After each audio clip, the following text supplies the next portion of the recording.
ನಮಸ್ಕಾರ ವೀಕ್ಷಕರೇ, ಪಾಕಶಾಸ್ತ್ರ ಚಾನಲ್ಗೆ ಸ್ವಾಗತ. ಇವತ್ತು 5 ನಿಮಿಷದಲ್ಲಿ ಟೊಮೆಟೊ ರಸಮನ್ನು ಮಾಡ್ಕೊಳ್ಳೋಣ. ತುಂಬ ಟೇಸ್ಟಿಯಾಗಿರುತ್ತೆ. ಈ ಒಂದು ರಸಮ್ ಇತ್ತಂದರೆ ಸೈಡ್ ಡಿಶ್ಶೇ ಬೇಡ. ಇದೇ ರಸಮಲ್ಲಿ ಒಂದು ತುತ್ತು ಅನ್ನನೂ ಜಾಸ್ತಿನೇ ಸೇರುತ್ತೆ, ಎಲ್ಲರಿಗೂ ಇಷ್ಟ ಆಗುತ್ತೆ. ಒಮ್ಮೆ ನೀವು ಮಾಡಿ ಮತ್ತೆ ಖಂಡಿತ ಮಾಡ್ಕೊಳ್ತೀರಿ. ಪಟ್ಟಂತ ರೆಡಿಯಾಗಿ ಹೋಗುತ್ತೆ, ತುಂಬ ಟೈಮು ತಗೊಳ್ಳಲ್ಲ. ವಿಡಿಯೋವನ್ನು ಪೂರ್ತಿಯಾಗಿ ನೋಡಿ. ಹಾಗೆ ಈ ಒಂದು ವಿಡಿಯೋವನ್ನು ಇನ್ನೊಬ್ಬರಿಗೂ ಶೇರ್ ಮಾಡಿ, ಲೈಕ್ ಮಾಡಿ, ಸಪೋರ್ಟ್ ಮಾಡಿ. ನನ್ನ ಚಾನಲನ್ನು ಸಬ್ಸ್ಕ್ರೈಬ್ ಮಾಡ್ಕೊಂಡಿಲ್ಲ ಅಂದರೆ ಸಬ್ಸ್ಕ್ರೈಬ್ ಮಾಡ್ಕೊಳ್ಳಿ. ಪಕ್ಕದಲ್ಲಿರುವ ಬೆಲ್ ಬಟನನ್ನು ಕ್ಲಿಕ್ ಮಾಡಿ. ಈಸಿಯಾಗಿ ಸಿಂಪಲ್ಲಾಗಿರುವಂಥ ಟೇಸ್ಟಿಯಾಗಿರುವಂಥ ರೆಸಿಪಿಗಳನ್ನು ನಾನು ಶೇರ್ ಮಾಡ್ತಾ ಇರ್ತೇನೆ.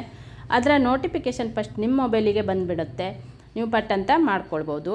ಇಲ್ಲಿ ನಾನೊಂದು 5 ಟೊಮೆಟೊವನ್ನು ತೊಗೊಂಡಿದ್ದೆ. ಇದನ್ನು ಚೆನ್ನಾಗಿ ವಾಶ್ ಮಾಡಿ ಒಂದು ಪಾತ್ರೆಗೆ ಹಾಕಿಟ್ಕೊಂಡಿದ್ದೆ. ಕಟ್ ಮಾಡಿಬಿಟ್ಟು ನಿಮ್ಮ ಪ್ರಮಾಣ ನೋಡಿಕೊಂಡು ಮಾಡ್ಕೊಳ್ಬೋದು. ಕಡಿಮೆನೂ ತೊಗೊಳ್ಬೋದು, ಇಲ್ಲ ಜಾಸ್ತಿನೂ ಮಾಡ್ಕೊಳ್ಬೋದು ಟೊಮೆಟೊವನ್ನು. ಈಗ ಕಟ್ ಮಾಡಿ ಒಂದು ಬೋಗಣೆ ಹಾಕಿ ಒಂದು ಸ್ವಲ್ಪ ನೀರು ಹಾಕಿಬಿಟ್ಟು ಇದನ್ನು ಚೆನ್ನಾಗಿ ಬೇಯಿಸ್ಕೊಳ್ಳೋಣ. ಫಸ್ಟಿಗೆ ಒಂದು 5 ನಿಮಿಷದಲ್ಲಿ ರೆಡಿ ಆಗುತ್ತೆ. ಪಟ್ಟಂತ ಮಾಡ್ಕೊಳ್ಳುವಂಥ ಒಂದು ರೆಸಿಪಿ ಇದು. ಟೊಮೆಟೊ ಬೇಯುವುದು ಒಂದೇ ಬಾಕಿ, ಮತ್ತು ಎಲ್ಲ ಕೆಲಸ ಈಸಿಯಾಗಿ ಪಟ ಮಾಡ್ಕೊಳ್ಬೋದು ಇದನ್ನ. ಈಗ ಟೊಮೆಟೊ ಬೆಂದಿದೆ ಕೂಡ. ಇದನ್ನು ತಣ್ಣಗಾಗಲಿಕ್ಕೆ ಇಟ್ಟು ಇದನ್ನೊಂದು ಮಿಕ್ಸಿ ಬೌಲಿಗೆ ಹಾಕ್ಕೊಂಡು ನೈಸಾಗಿ ರುಬ್ಕೊಳ್ಬೇಕು. ಈಗ ಇದು ತಣ್ಣಗಾಗಿದೆ. ಇದನ್ನು ಮಿಕ್ಸಿ ಬೌಲಲ್ಲಿ ನಾನು ನೈಸಾಗಿ ರುಬ್ಕೊಳ್ತೇನೆ. ಈ ಕಡೆ ಒಂದು ಪಾತ್ರೆ ತೊಗೊಂಡು 2 ಸ್ಪೂನ್ ಆಗೋಷ್ಟು ತೆಂಗಿನೆಣ್ಣೆ ಹಾಕಿದ್ದೆ.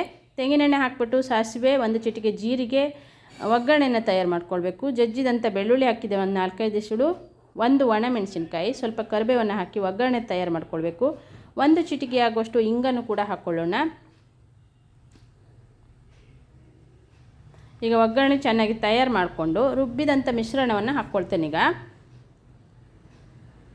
ತುಂಬ ರುಚಿಯಾಗಿರುವಂಥ ರಸಮ್ ರೆಡಿಯಾಗುತ್ತೆ. ನಮ್ಮ ಬಾಯಿ ರುಚಿ ಕೆಟ್ಟಾಗಲೂ ಈ ಒಂದು ರಸಮನ್ನು ಮಾಡ್ಕೊಳ್ಬೋದು. ಬಿಸಿ ವೈಟ್ ರೈಸಿಗಂತೂ ಸೂಪರ್ ಕಾಂಬಿನೇಷನು.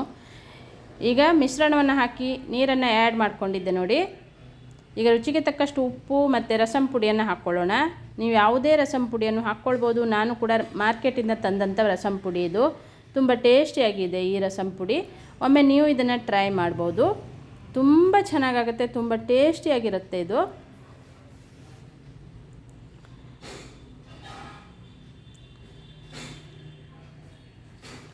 ಈಗ ಚೆನ್ನಾಗಿ ಇದನ್ನು ಮಿಕ್ಸ್ ಮಾಡಿಬಿಟ್ಟು ನಾನಿಲ್ಲಿ 1 ಸ್ಪೂನ್ ಆಗೋಷ್ಟು ಹುಣಸೆ ಹುಳಿಯ ರಸವನ್ನು ಹಾಕಿದ್ದೆ. ಅಂದರೆ ಟೊಮೆಟೊ ತುಂಬ ಹುಳಿ ಇತ್ತಂದರೆ ಹುಣಸೆ ಹುಳಿ ರಸ ಹಾಕೋದು ಬೇಡ. ಟೊಮೆಟೊ ಹುಳಿ ಇಲ್ಲ ಅಂದರೆ 1 ಸ್ಪೂನ್ ಆಗುವಷ್ಟು ಹುಣಸೆ ಹುಳಿ ರಸವನ್ನು ಹಾಕ್ಕೊಳ್ಳಿ. ಚೆನ್ನಾಗಿ ಕುದೀತಾ ಇದೆ. ಲಾಸ್ಟಲ್ಲಿ ನಾನು ಕೊತ್ತಂಬರಿ ಸೊಪ್ಪನ್ನು ಆ್ಯಡ್ ಮಾಡಿದ್ದೆ ನೋಡಿ.